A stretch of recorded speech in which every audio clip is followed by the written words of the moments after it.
Mayor Jackie Izzo is standing by on the line right now. This is what, Mayor, come on.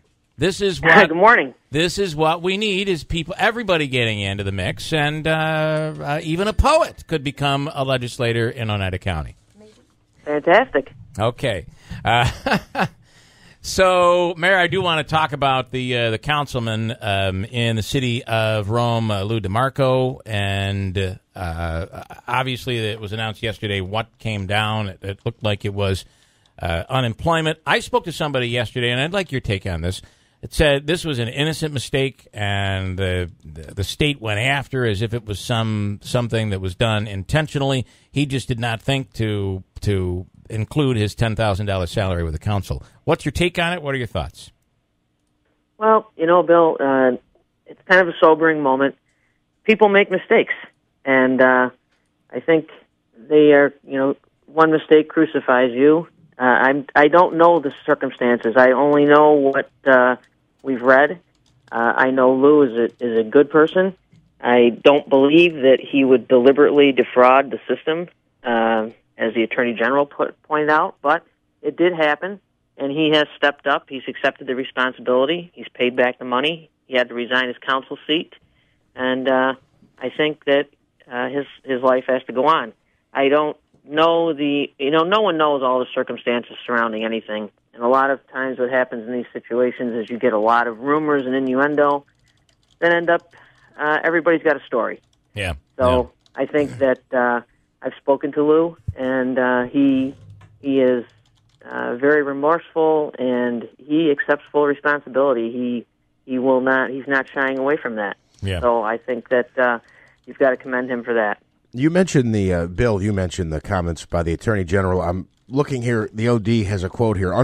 This is from the Attorney General. Unemployment insurance benefits exist to protect hardworking New Yorkers who suddenly find themselves without a job, not to fatten the wallets of those who are gainfully employed. That is such a distorted statement because you're making $10,000 on the city council. I mean, come on. I mean, the circumstances surrounding the situation, that is an interesting statement because Lou was gainfully employed. He was employed in I believe, the Oneida prison, and it was closed by the state. Right. And so everyone there was laid off. And I think in Lou's case, he was 9 or 10 months shy of being able to actually retire.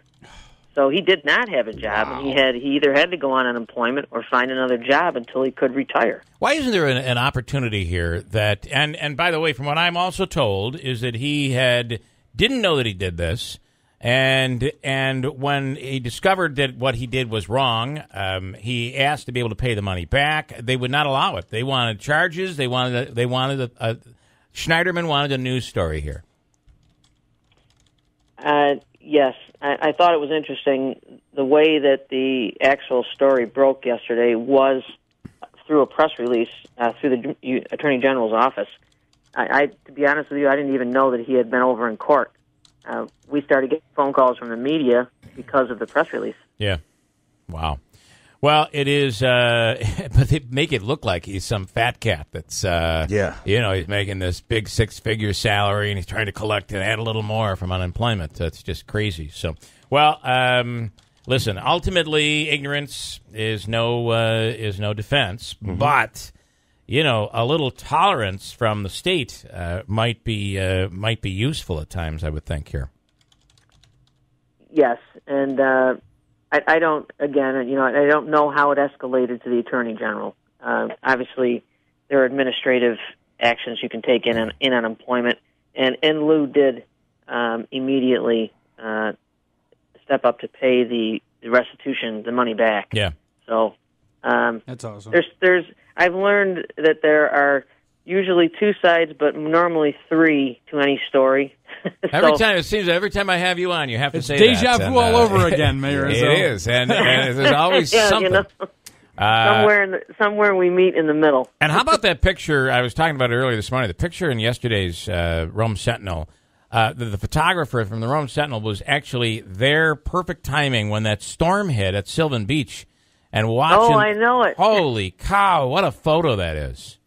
I thought the same thing, and the next time I see John, I'm going to have to ask him, why were you there at exactly that point in time? It was perfect timing. Yeah. So for the perfect storm for the perfect picture.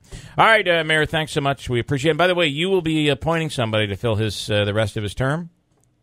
Yes. That's how that works. I've been in conversations with the Democratic Committee because our charter stipulates that you have to appoint someone of the incumbency. Okay. So since this was a democratically held seat, it will be a Democrat, and we'll be doing that sometime in the next few weeks. All right. Sounds good, Mayor. Thanks so much.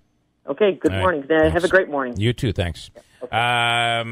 Whether my morning's great or not, there are usually three sides to that story, to be honest. I do give a great deal of credit to the mayor because whenever someone from the opposing party gets into something, it's always easy to pile on. And not only did she not pile on, but she defended him and gave him some offered him up the dignity that he probably deserves. When he says it was a mistake, I believe that. It is what it is, though. I got a break. The comment, fattening his wallet. Fattening his wallet. That's just unfair by the What's by he the make? state. $800 a month. That amounts to. Yeah, it's 10,000. What was it again, Davey? 10,000. 10,221. Okay. Yeah, there's a fat cat for you. Yeah. Got a break.